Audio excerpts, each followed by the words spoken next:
Good morning, everyone.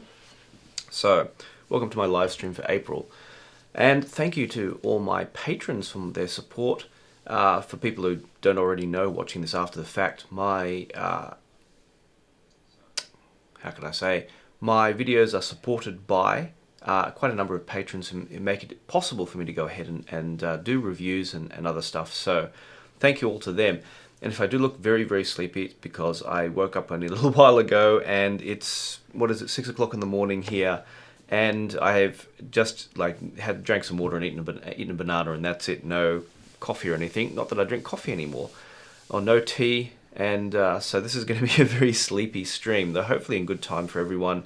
Tried to time it so that people in the US and in kind of Europe area can all watch it about, at a sane time, like not in the middle of the night. So hopefully we'll should be a reasonable go here.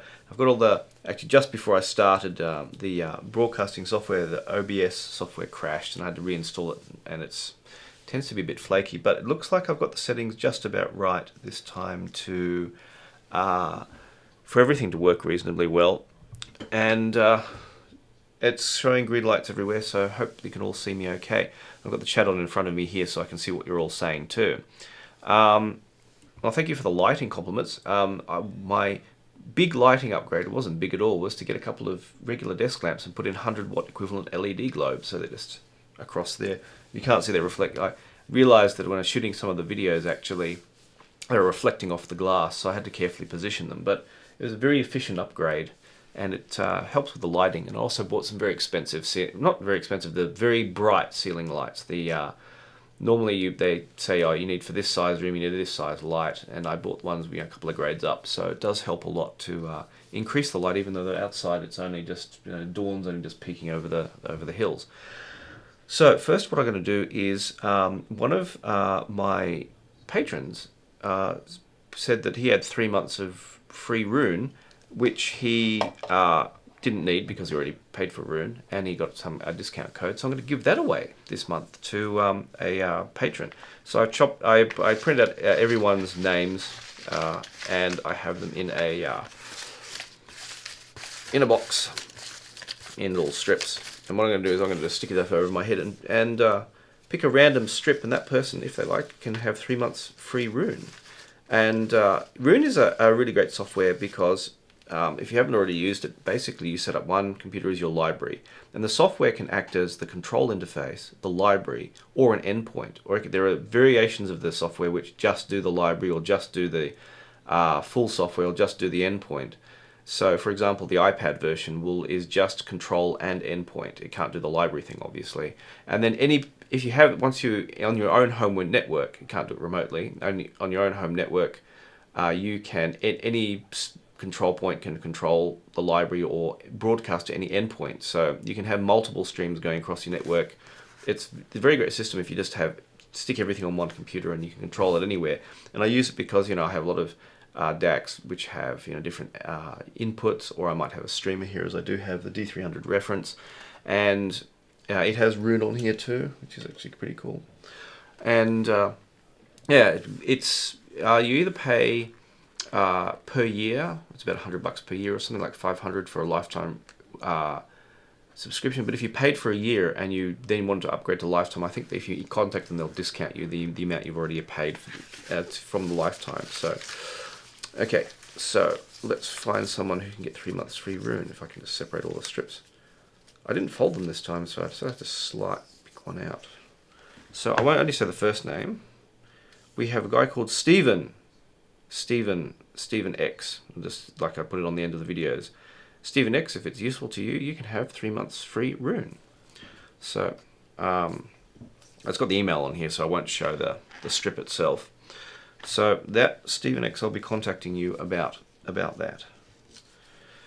Yeah, my voice sounds terrible here first thing in the morning, as we do. So, also next up is the questions from patrons, which I have up on screen here too. I had some good questions this month too. The first one is I put it in the description too, and it should show up for everyone by now. I don't know if it updates my how quickly it updates in the description. But from Uncle Grandpa, this is posted on Patreon. not Patreon, sorry, Discord on Patreon. He says, my quest is, can you generally compare the sound of a dynamic headphone with a planar and electrostatic? About the characteristics of bass, mid and treble, soundstage and imaging. Answer these one by one. First, different kinds of headphones and that's going back a bit. Originally, electrostatics had I think we were mostly used to stacks. There was almost nothing out. There was nothing out there which wasn't stacks. I think, just thinking off the top of my head, if there were any electrostats other than stacks for a very long time. And they kind of set the standard with a flat tuning, fairly flat tuning. But the characteristic I remember was a very delicate treble, so they're very kind of airy but not so much punchy sound. And this is probably a lot to do with the fact that a lot of the stacks amps weren't that powerful. So it was great for focusing on, say, instruments and jazz, just from going back from my own memories, but not quite so punchy. But some of the stacks, like the Lambda Nova Signature, which is an old Lambda model, I had a pair of those, and they had kind of very boomy bass, and that actually worked out okay with things like Spongle, so it worked out very well with very fast music. And the treble quality was so good, I remarked that going back to trying stacks and then going back to normal headphones, it seemed like normal headphones were a pretentious attempt at reproducing treble. And this is, about 10 years ago. Well, not 10 years ago. Yeah, most of 10 years ago, maybe. And since then, things have changed a lot. Planars came along in about 2009 with primarily with the Odyssey LCD2s, and it was Hi-Fi Man's HE5. And I had the HE5 SE. And the planars were early on in development. And the thing we noticed with regular headphones, to give an example, there's a grab the good old 6XX, which the HD650. This is before the HD6XX. You had the HD650, which is the same headphones more or less, apart from some differences in the quality of plastic. The bass rolls off in those down very low, and that's because if the bass were flat, the distortion would be so high in the bass, it would be very clearly not going to happen. There was a limitation of the dynamic drivers that they couldn't produce really low bass without a lot of distortion. And planars came in, like the LCD2s, and they could go flat all the way down to 20 hertz and produce excellent bass. So the quality of the bass was the first distinct thing that we noticed about planars.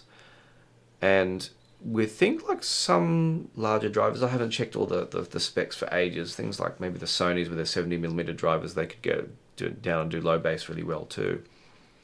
Electrostats, I guess, needed more powerful amps, which is why you end up with things like the KGS SHV, and now you have, of course, Dacs as the T8000. And that was a matter of power.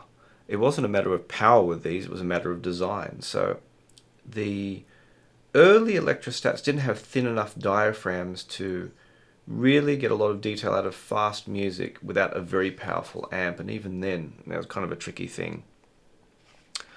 But now things have improved quite a bit. But I think the primary thing was deep low bass was what planars could do. Electrostats could do like a very lack of distortion, clear treble. And I think I'd say maybe planars have started. I thought planars would catch up and overtake electrostats in the end. But still, I'm still feeling that even kind of exotic designs like the Beryllium Utopias haven't quite got there yet. Sorry for sounding like crap. First thing in the morning as usual. So probably the distinct things were the electrostats, the kind of cleanliness of the sound, and planars, the ability to go down to deep and very clean bass. And I think the epitome of that is probably the Empyreans. Again, someone suggested actually I tried the LCD4s, and they're right, I should try them. I did ages ago actually at Odyssey's headquarters, but I need to probably need to go out and explore those again someday. So I think that's the takeaway. But whether I still think electrostats do have something which regular headphones and planars don't have. So it's hard to say specifically that planars have a necessarily superior over dynamics, because you do have the HD800, which probably comes the closest to matching both of those in many respects. So if just checking the stream health, so yeah, it's still kind of, but it's closer, but yeah, it's closer, but still there's still that distinction between the three kinds of headphones. So I hope that answers the question. But mids, bass, and treble there were not really particular. Yeah, I wouldn't, other than most of it was down to tuning, but I'd say that was it. Okay. Second quest, what do you think of the new Sony house sound? It said boosted mid bass and a strange boost at 6 to 8K without boosting the treble. Well, boost at 6 to 8K is boosting the treble, but lower down like the HD800s do. I don't know what people in Japan think of Sony. I just don't read forums here. It just takes me too long to try and read Japanese, actually. And it would I should actually do for practice, but it would just take me too long. I don't know. I'd have to listen to specific models to kind of figure that out. I suppose the only ones I've listened to are like the Z7s and Z1Rs. I probably should try and see if I can spend some time with the new versions of the models and see what I think. But I'm not sure what they're aiming for. The best thing is for me to ask like the engineers who did the tuning and see what they're aiming for specifically. But they could be aiming for an all-round sound because that kind of boosted mid-bass is the kind of thing to make that works well if you want to kind of listen to a large variety of music. If you go for maybe they're trying to do something a little bit different from just the regular neutral tuning. It's very hard to say, so I'd have to listen to specific models. Now we have Van Jim asks, if you had $1,000 to $1,500 to spare on the amp department with a recent model Yggy, what qualities would you be looking for? Maybe, to me, that's probably main clarity, plus maybe a little bit of this, there's an obscure term called musicality, where not just dead flat, but, well, maybe some people might like something that's dead flat in terms of sound, or dead neutral. I liked it best paired with the Studio 6, which doesn't sound tubey, but does sound a little bit, a little bit tubey maybe, depending on the tube selected. So a little bit of musicality, a little bit of, interesting sounding amp to pair with the Yggdrasil. Something like, there was the Soundaware P1, for example, which has a slightly musical sound, but that would depend on the headphones you use. I think something that worked well with the headphones you like. So the Soundaware, for example, is a little bit too warm for preference for the Empyreans. And so, of course, the problem with the Yggdrasil is balance. So if I say a tube amp, well, a truly balanced tube amp is going to be huge and a lot more than $1,500, really. But, I mean, used it single-ended with the Studio 6 for a long time. So I'd say match something with your headphones is probably a better aim. Something that works well with your headphones is a better target. But $1,500, what characteristics? Something that matches well with your headphones. What's my thought process? So that was what's your thought process when listening to gear which make these kind of decisions? I suppose headphone matching is the main thing. And music matching is the other thing as well. What works out really well to... for example, if you had Susvaras, I don't think you're going to necessarily buy a $1,500 amp if you can afford $6,000 Susvaras, unless you bought them secondhand very cheap somehow. Then you'd have to consider a speaker amp. It'd be easier choice to make there. With the Empyreans, you have a lot, or Utopias, you have a larger variety of options because they drive very easily. So, but the Utopias are kind of brighter, and the Empyreans are kind of warmer. So that's going to influence it, what kind of synergizes well, I think. But the Yggdrasil being fairly kind of flat and even is very easy to synergize with. So that's my thought. Albert C. And the video seems to be holding up okay. Asked, and apologies if I'm not watching the chat at the moment. I'll have a look at the chat once I get through the questions. And again, if you just joined, then thank you for... I just want to say once again, thank you to all my patrons for supporting me.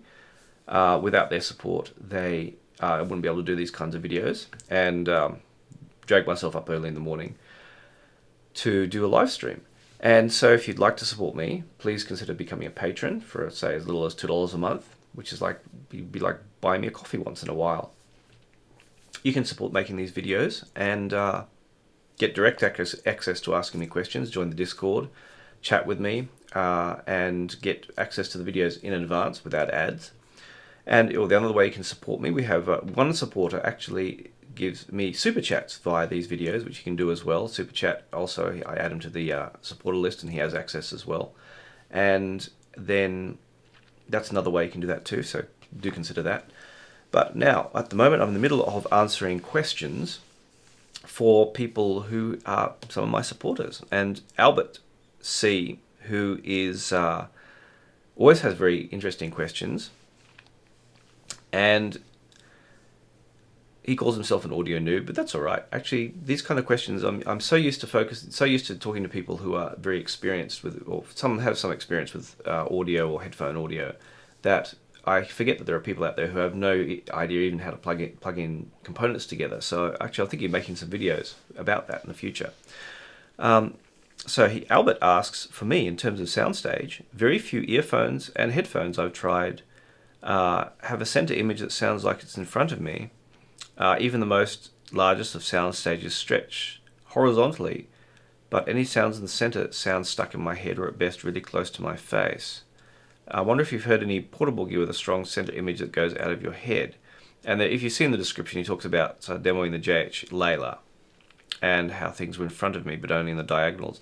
Yeah, this is really, it's a complex topic, and you could say proverbially above my pay grade. There are some things which I understand basically how we perceive Soundstage around us. We perceive things according to the strength of the sound at different frequencies, plus how loud it is, and then the timing delay. And timing delay is a big discussion in audio, and of course with headphones a big deal.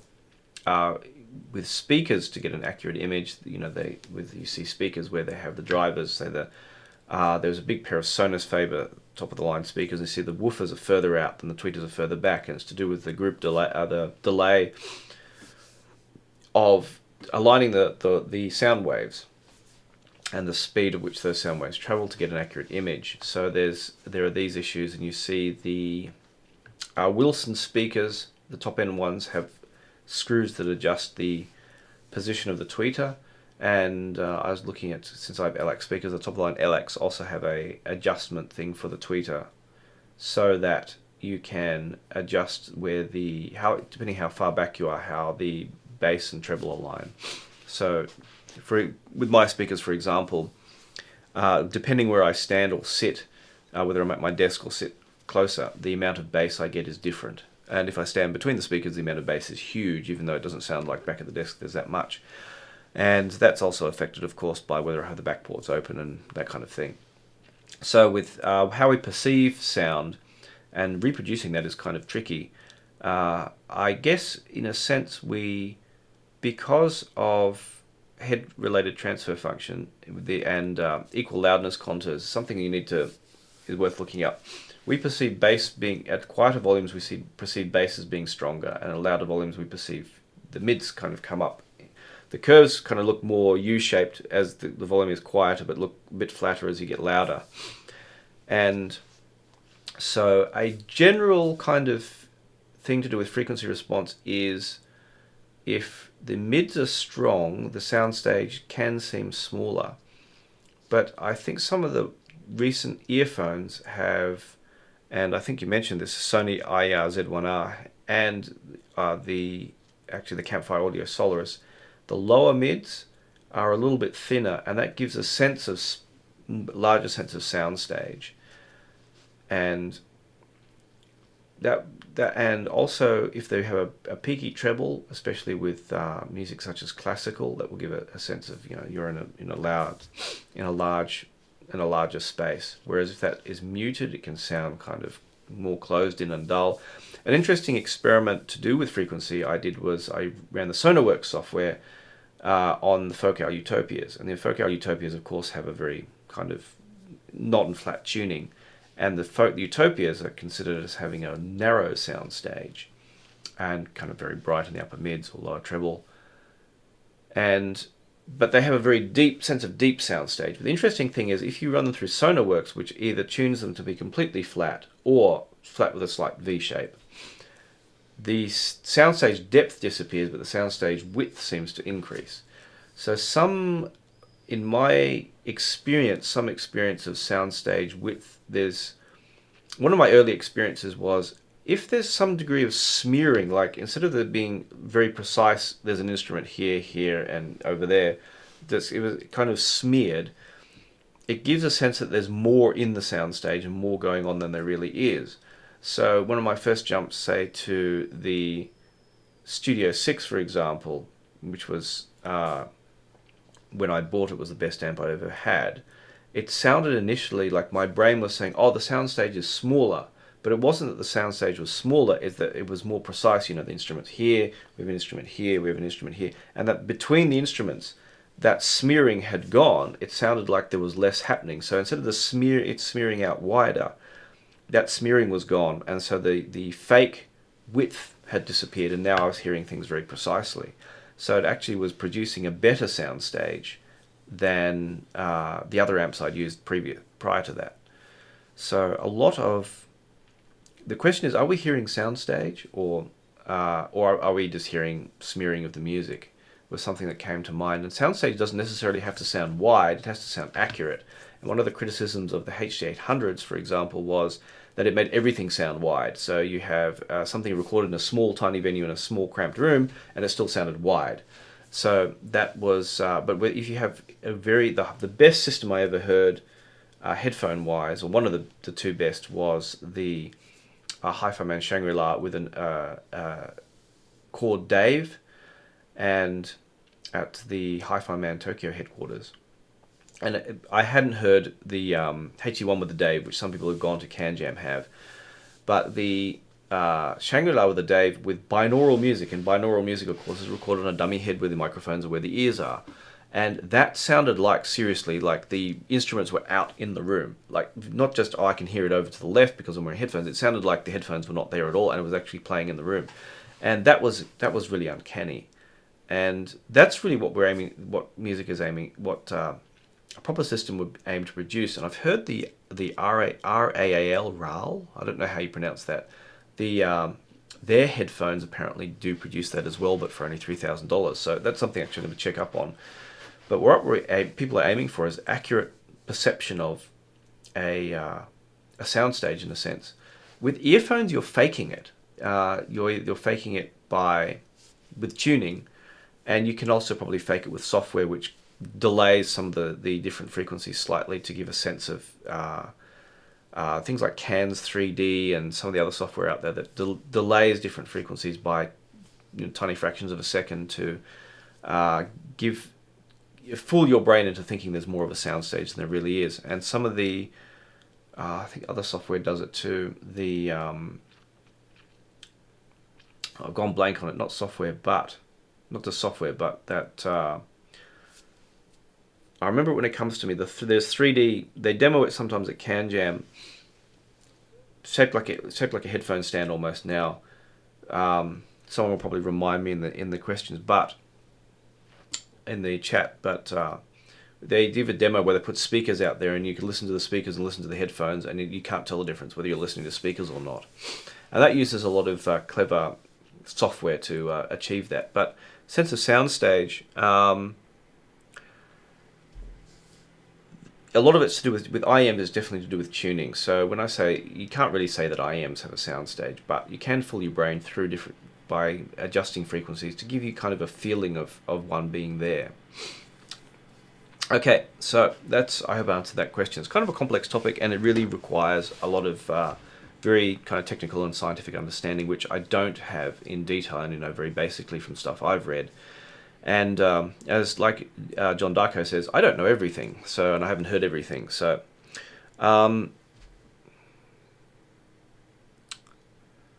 let's see. Saying that my sound is low? We should be good. I've got sound coming in. The sound is louder now. How's that? Okay, and glad you can make it novice Nick, even though you have no power, which is amazing. You still can. I can't imagine being without power for days on end. It would drive me nuts.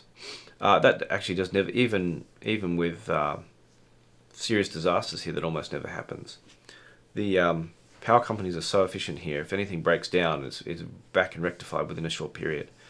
We've actually had brownouts here, although now they put enough solar panels in around the city that we don't have that kind of problem in summer anymore. Have I tried the MySphere? No.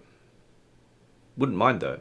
I had it on my list of things to ask about trying, because when the guy, the ex-AKG engineer came on Headphone the first time I talked to him, but I haven't asked. I should actually try it because it'd be interesting. The AKG K1000s were very cool headphones, and I did hear them in a couple of setups, and which were really interested in me.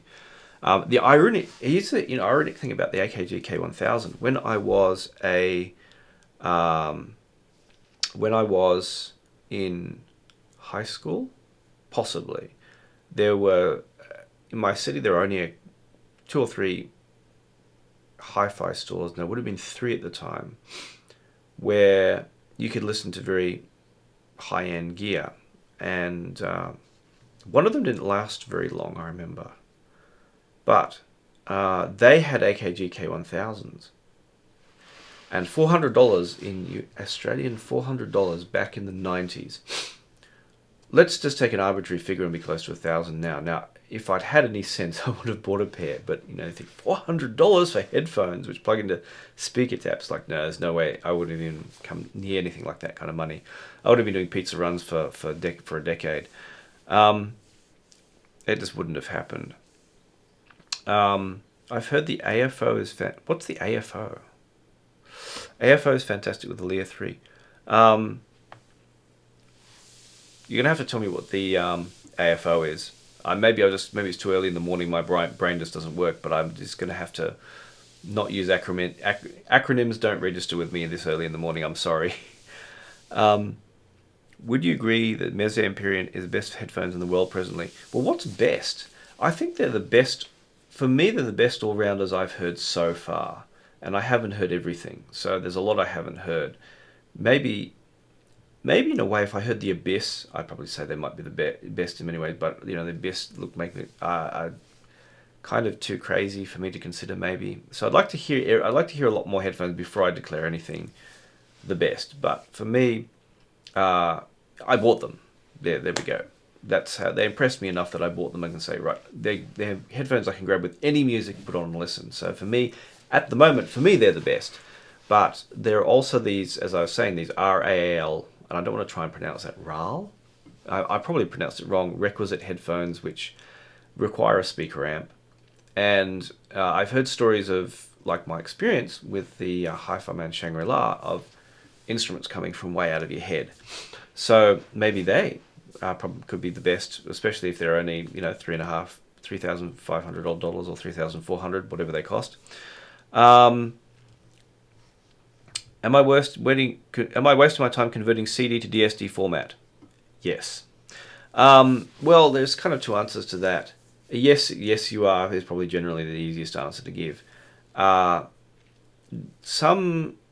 If you're playing from your computer and you want to bypass all the digital filters in your DAC for some reason, then converting to DSD would probably, for the most part, do that. And probably the worst thing about a lot of modern gear is the digital filtering quality that's built into things like the Saber chips is pretty poor. Compared to stuff that people have been doing on FPGAs nowadays, computing themselves had been much, much, much better. So generally DSD does bypass a lot of the digital filtering that it should bypass all the digital filtering in your DAC. So for some people it might sound nicer, but technically it's worse. Because DSD it has a lower noise floor, but it smears transients, so it sounds soft. So you could try it and play with it and see what you like. And for some people with some DACs, where maybe the sound is a little bit harsh, may prefer that, but probably a better option if you have a DAC, especially one with very high frequency input, like some USB inputs now on DACs take 380, 4K. I have one the Hollow Springs, which takes 768. Good upsampling software, like if you run Audiophile Plus or something like that, that can do a better job of improving the sound of your DAC. But otherwise, I wouldn't bother converting it. But of course, it depends on, it's something to play with and see what you think. Again, as DSD smears transients, which is why it sounds soft and has issues with imaging and because of that. But it's a lot of it's DAC dependent.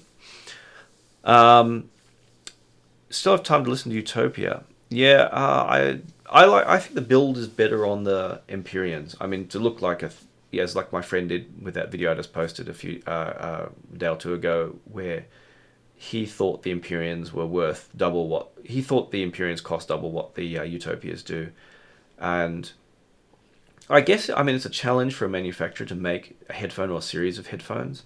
So it doesn't surprise me that the Utopias use the same materials as more or less, just you change a few bits and pieces here and there between them and the cheaper models, because it is a difficult challenge, and to go all out and do something like the Empyrean is pretty incredible. It requires a lot of commitment and backing to make a whole unique design, and a lot of talent to do something that unique and pull it off. It's not something people do every day, that's for sure. So in that, that's probably, that's something to consider. Eon Flow opens. I should get those, see if I get those back in, actually. They're kind of a good general all-rounder. I've had to buy, if it probably would be if I just didn't have all this and just had one system, they'd probably be on my list as general headphones, especially if I was traveling around and wanted something to use inside a hotel. How do I use the 3 seashells? You're going to have to clarify that one. Unless that's a typo, spell correct type, spelling correction typo. DSD files are so huge. Yes, they are. Is there more information? That's a tricky one. Roughly, standard DSD is roughly translates to something like an 88.2K file. So double DSD equivalent to 176, and quad DSD to 384K or DXD.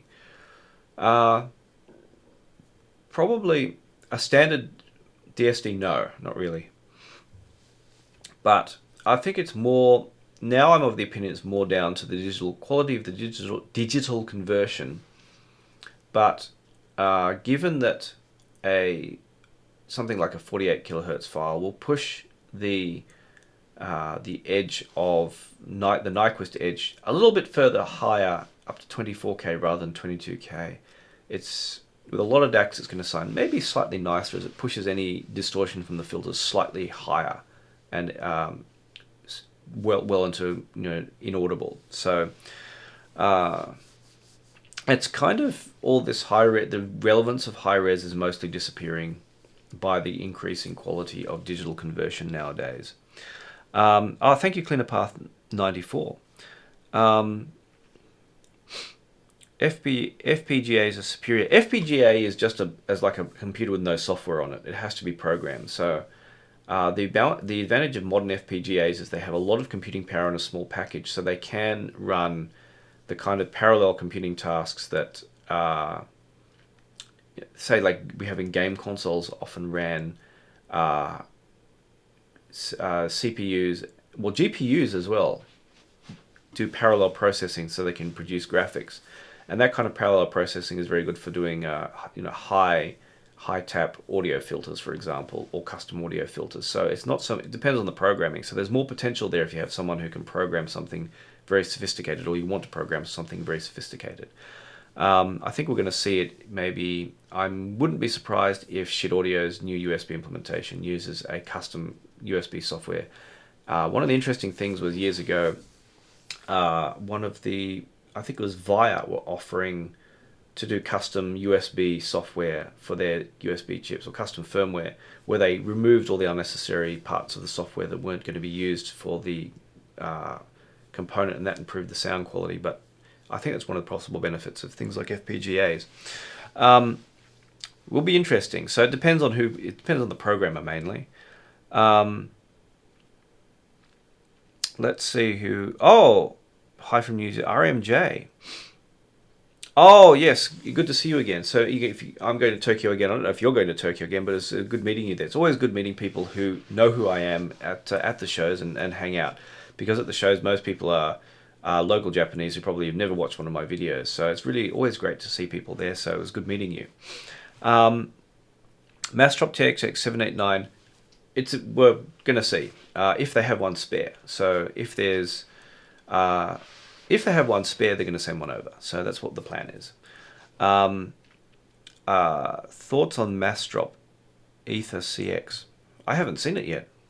A lot of stuff I may not have seen has come out yet. If you do have something like that, send a link and I'll have a look and maybe ask if it's something I can have them send over. I'm not sure how they are. They might be interested in having me review stuff in advance, so they did with the LX. So I should try and get in on doing that. Would be interesting, because the Mastrop stuff tends to be good value. Let's see. Eon Flow Open. So do I think the Lear 3 Eon Flow Open? I didn't try that specific combo, and I didn't have them both here at the same time. But given the Eon Flow Open is kind of fairly reasonably neutral, it should work. The Lear 3 tends to be a very good all-rounder with everything. It doesn't have the most detail, but I found it drove planars really, really well. I'd be surprised if it didn't work well.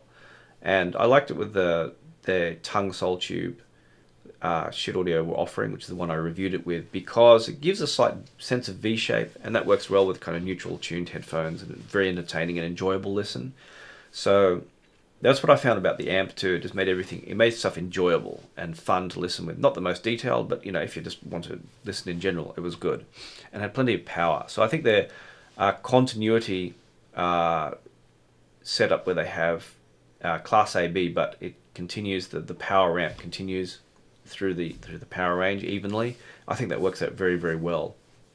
Yeah, I work early. So I was going to try and do the stream yesterday, and it didn't work out because I kept being woken up in the middle of the night. So Sony IMs, yes, that's in the works. I'll probably go to Tokyo and just say, can you just send them over? I already met all the engineers, so something should happen. Sony's a bit tricky because they are a big company, and with a small company, you go to the owner and say, can you send this over? And it's like, oh yeah, no problem. With a big company, it's a little bit more tricky sometimes. They can sort of get around it sometimes, but it depends on the company and what they can do. Let's see. A neophyte pick up a record player, decent tone arm, and a vintage Marantz rig. Well, that's some people do that. With some of the vintage stuff can be very, very good. FPGA, yes. I think Rob Watts kind of made FPGAs more prominent. Although, we in the Audio GD DACs, they'd use a DSP, which much the same thing as an FPGA. I don't know technicalities. They use the Alteras. The Altera chips seem to be popular in China. This uses an Altera chip for the ladder DACs, I think, from memory. The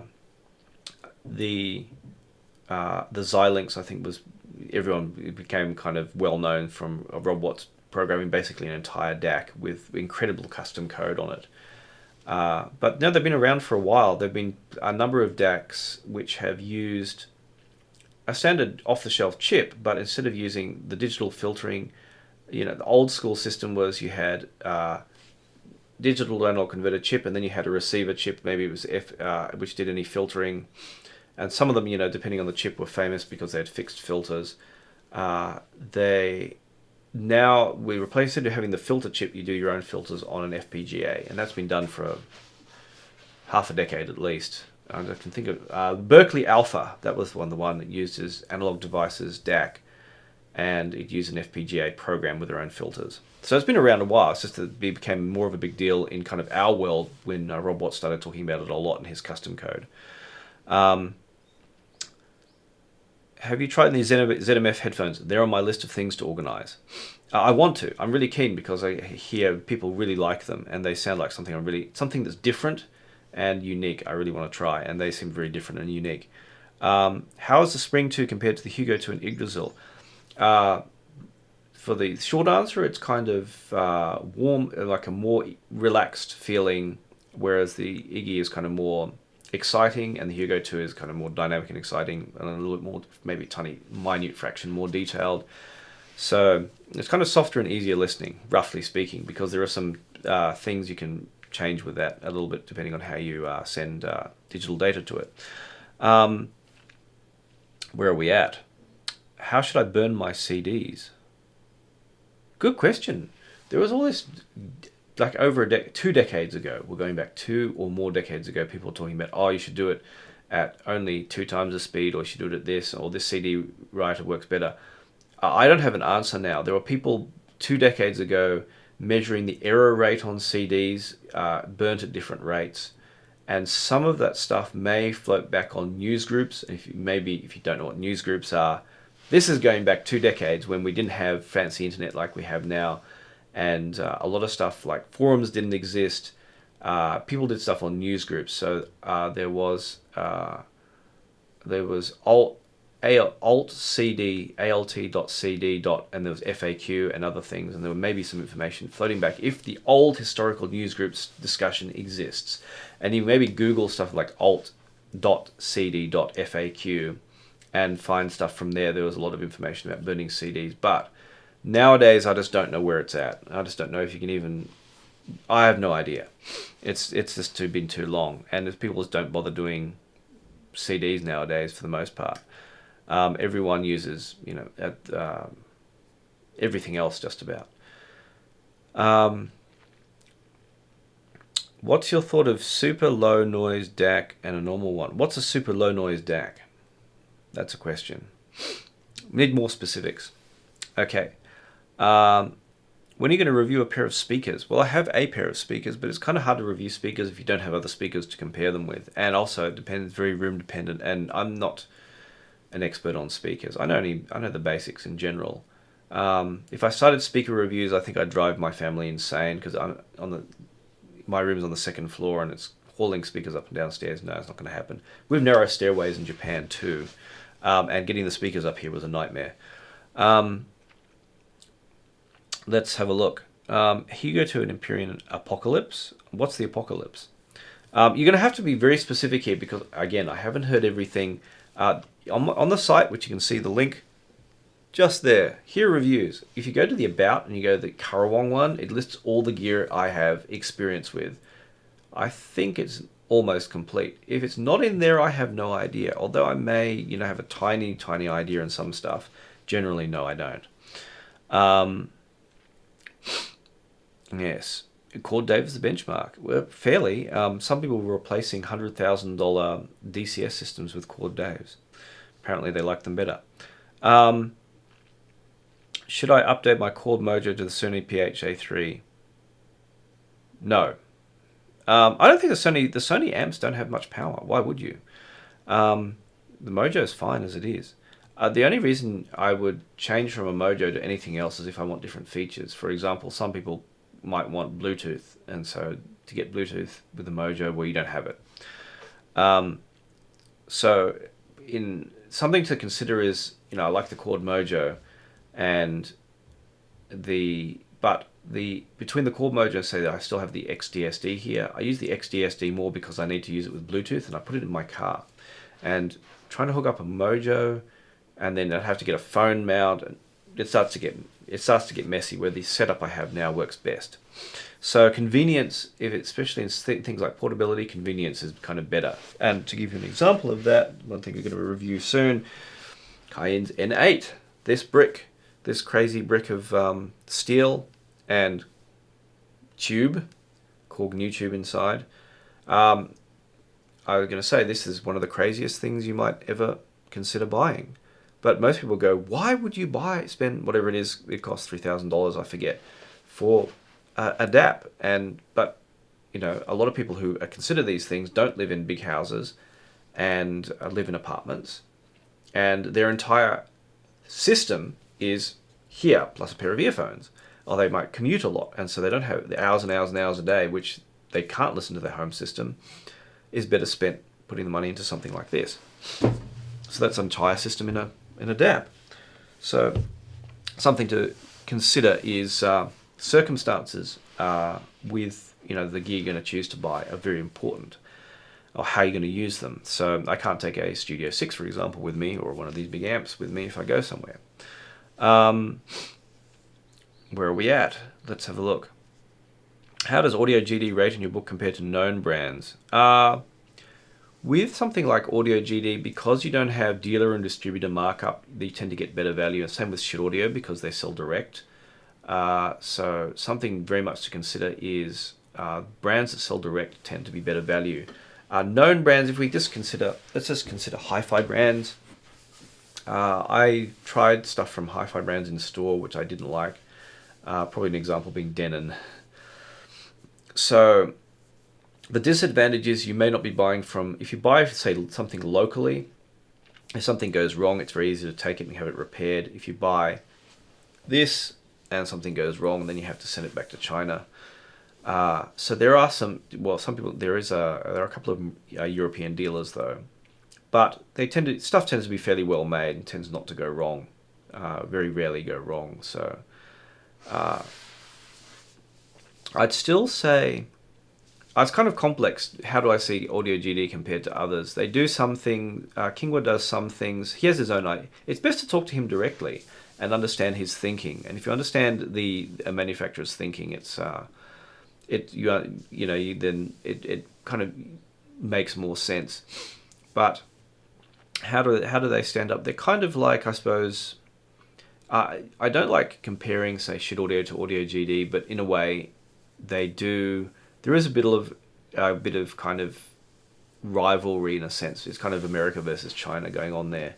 So there are some similarities in some ways and some differences. So, but you know, if you buy stuff particularly because what you hear about it sounds like the kind of system you want, and they each have slightly different ideas and other. So, if what they make sounds appealing to you for what you want, like with any manufacturer, then you know maybe you buy their gear. One setup you could live with minimal setup. Okay, let me just find what other thing you said back there. Hugo to an Empyrean. Yeah, you could live with I could live with a Hugo to an Empyrean. I think probably one of the easiest systems I could just live with if I didn't have to have all this stuff here. I would probably just cut down to that pretty much, just those two. If I wasn't doing audio reviews and I was just going to have my own system, by now I would have cut down to probably just a Hugo to an Empyrean, or maybe a TT to an Empyrean. Only going to go for another 10 minutes because I've got to do other stuff. But how are we going? Hi-Fi Man R2R player. Someone asked me to review it. I had a listen to it. It sounds very much like the old PCM 1704. It's got a very simple user interface. I suppose if you want that particular, you don't care about having you don't care about having stuff like Android or Tidal or whatever on your player. You want that particular old PCM 1704 sound, which is slightly kind of boomy in the bass. Some people really like it, some people don't. If you want that particular sound, if you don't know what the PCM 1704 sound is, well, that's kind of hard to explain. But yeah, I don't know. And it's small. The other convenient thing of not having Android and needing a big battery to power all that stuff is it's pretty small. The fit ears. I haven't heard any of the new fit ears. Hi-Fi Man Aria. No thoughts yet. I'd have to have a pair here. Again, go up there, and go to the About section about Karawong. If it's not in the list, I haven't had it here. Not on the list of the stuff I've had. So, where are we at? in terms of overall audio quality, is it worth the change of DAC? Well, what depends what you have now. But yeah, upgrading a DAC, there's a difference between, say, if you're up for detail, yes, then depending on the rest of the system, it can make a big difference. If you have stacks, for example, then you're going to notice a DAC upgrade. If you have very high-end headphones, so the Utopias, you're going to notice a DAC upgrade. If you have mid-range headphones, well, you're not going to notice. It depends on what else you have. There's not a simple answer to that, but yes, if it's part of your whole system, an extreme example, you have the Modi multi-bit. I can listen to that through a Lear 3, and it sounds fun. But if I plug it into the Master 9, then I can hear very clearly the distortion that it does at kind of low levels and compared to other DACs. So that's the thing to consider. That's an extreme example, but it also depends on the music you like too. If you have very good recordings, and again, once you say, very good recordings, and you cut down a lot of music. And if you listen, like me, I listen to a very wide variety of music, a lot of which doesn't have detail, or if you put it through a very detailed system, you can hear clearly the distortion that's been caused by the mastering, the compression. Then it kind of stops being meaningful and having very expensive gear.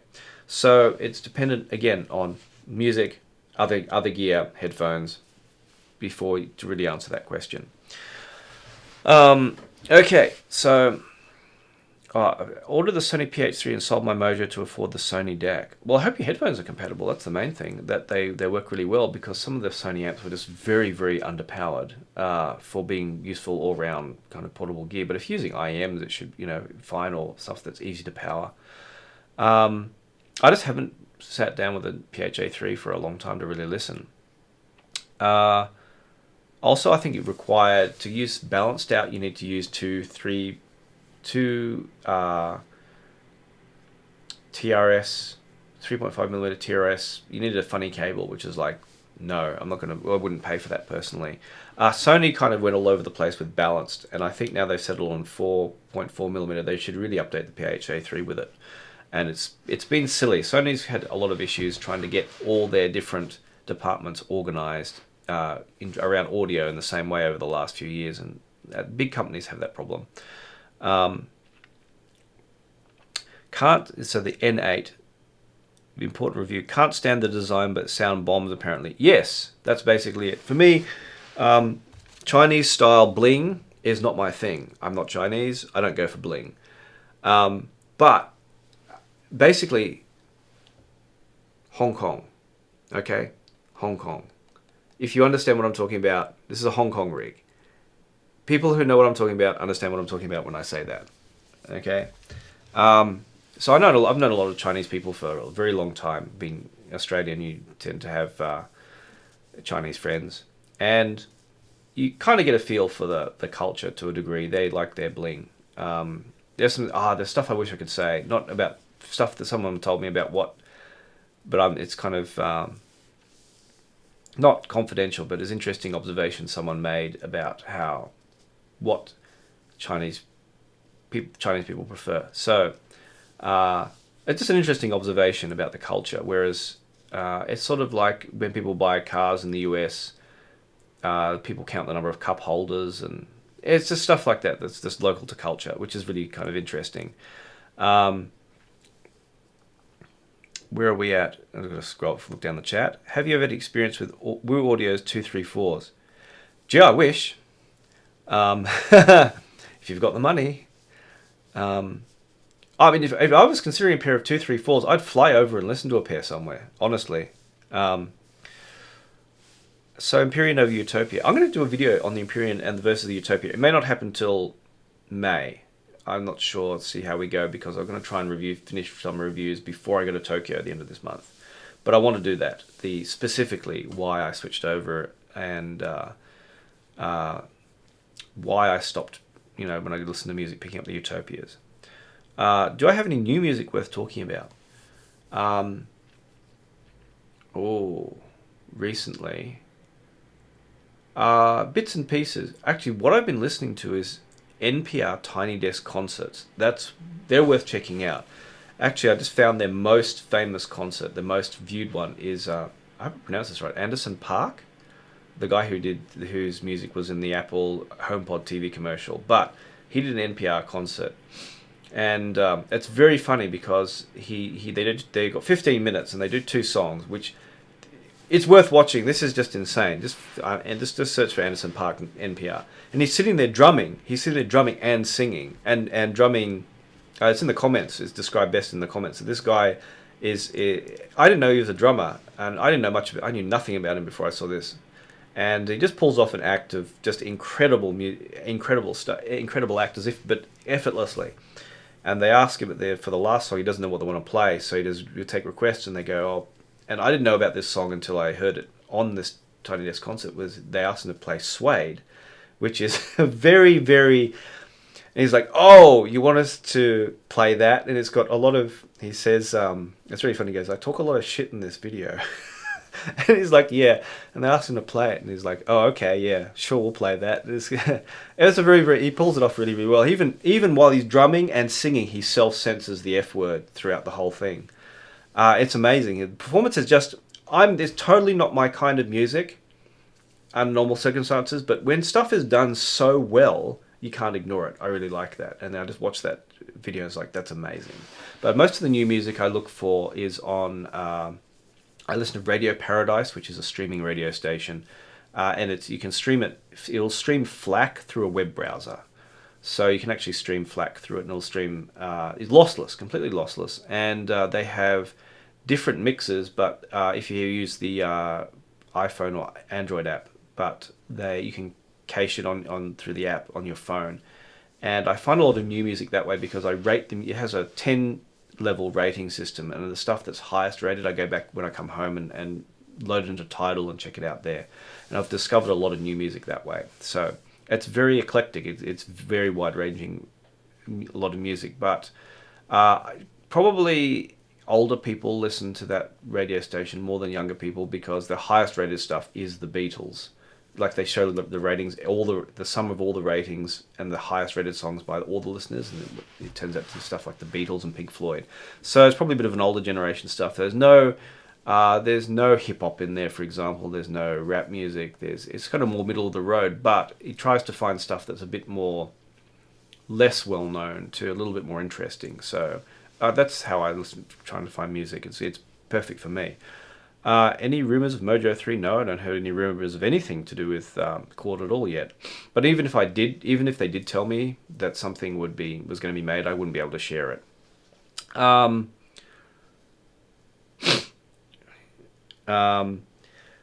So, spill the beans on Hong Kong.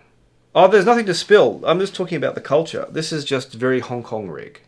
Yeah, I know people from Hong Kong. So when I went up to told someone from Hong Kong, "Oh, this is very Hong Kong rig," they go, yeah, that's right. So this is just a cultural thing. This is just me.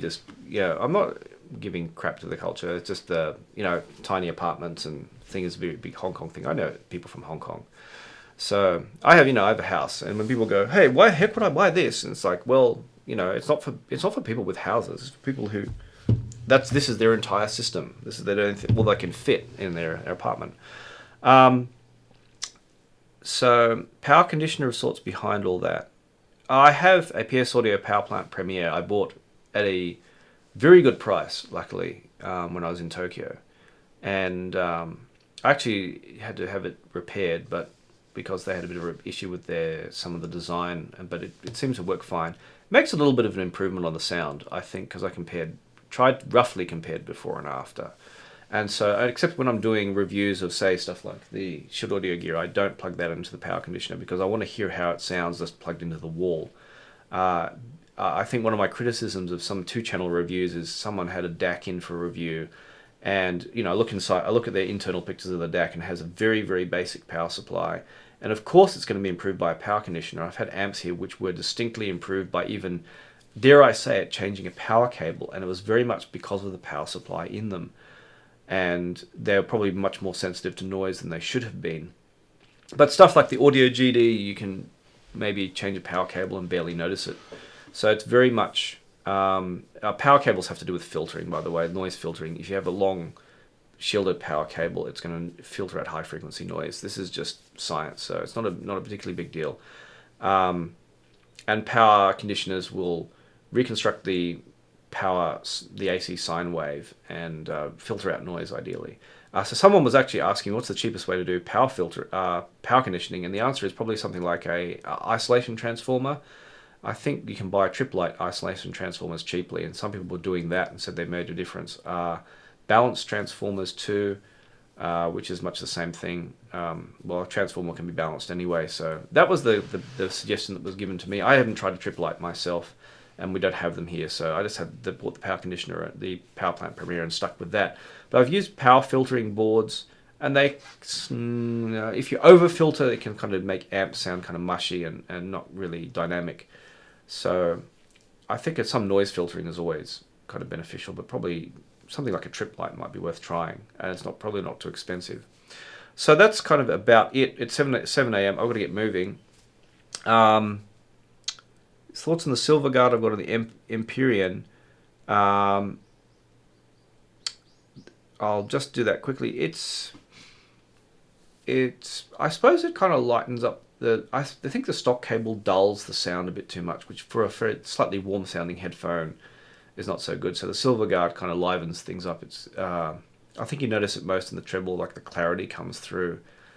Whether it's cables or one of those things that are a pain in the butt and cause arguments, but it kind of to me it improves the clarity, and but it does make it sound a little bit brighter, which is good too. So it was a nice match, and but I have it on this Utopias as well, which kind of maybe overdoes it in a way. Whereas I had a expensive Japanese copper cable from was it Bryce Audio, which I borrowed from a friend, and that was probably a better match. I like the smoothness sound of that, and so yeah, probably silver and Utopias was too much of a good thing. There was something I did miss down here. Yeah, headphone upgrade cables. I think for me, I like to not try and go overboard on it. My thinking is that certain brands don't have great stock cables. Sennheiser, for some reason, I don't know if I find their headphones thin and irritating with the stock cable. Odyssey's sound kind of don't have good dynamics as they could with the stock cable. There was one other, and it's gone blank in my mind. So the stock cable has become a big deal. There was an interesting thing, the Focal, their clear cable, and they never mentioned this, I can't find it in literature, or maybe I missed it. I had to shorten one because of just having this massively long cable was super irritating. So I cut it in half, and I was going to solder it, and I was like, wait, why does all the wire look blue? Oh, it's Litz wire. And they put Litz wire in there. And someone told me certain manufacturers had been buying cables or getting cables from the small makers and going, oh wow, this sounds really good with our headphones, and then basically I won't say copying the design, but taking inspiration from the design, like using Litz wire and that kind of thing. So now more manufacturers are paying attention to this kind of thing, and like Mr. Speakers, it's probably no secret really, Meze and Focal all were paying attention to the aftermarket headphone market, not just putting on generic, easy to make cable, and they're starting to pay real attention to this, and it kind of pushes the headphones over the edge of being being good sounding. So, but things like Campfire Audio, Ken started off with ALO Audio, and he was making headphone cables, and you can tell, I think what makes some of the Campfire Audio pushes the Campfire Audio from being just good to great has been that Ken has carefully matched headphone cables for them when he's made them. So it's kind of it makes the difference with his designs. So it's one of those things that causes arguments, and but I just say in some cases, things like the H800s, anything other than the stock cable tends to be a good idea. But yeah, obviously, there's a lot of stuff you can go crazy with it. There are some people charge over $1,000 for a cable, but some of that stuff is like very, very, it takes them hours to hand make. So it's you're paying for labor, not the material so much. Even silver now. Okay, so I've got to go off, but because of other stuff I have to do. But thanks everyone for watching. thank you to all my patrons for supporting me. Something else you can do if any of my answers were helpful is send me a super chat. Is something you can do as well. Or if you'd like to become a patron, if you want to see all my videos in advance without ads, for $2 a month, you can see all that. And support me making these videos as well, and actually you'll be able to continue chatting with me on the Discord as well, which I have my early impressions and discussion of gear there too. What I will do is I'm just going to go to the chat here. Just jump over into the chat on the computer, because I've got an iPad here, but doing it on the iPad is an absolute nightmare. What I will do is, for people who might want to join, let's just find, okay, for people who might want to join, we're going to be a bit generous. People want to join the Discord. The Discord has two sections. It has a public, sort of semi-public section, and it has a private section for patrons. But what I'm going to do is, if you want to join the Discord, this link, which I'm posting in the chat, will work in the next day. So,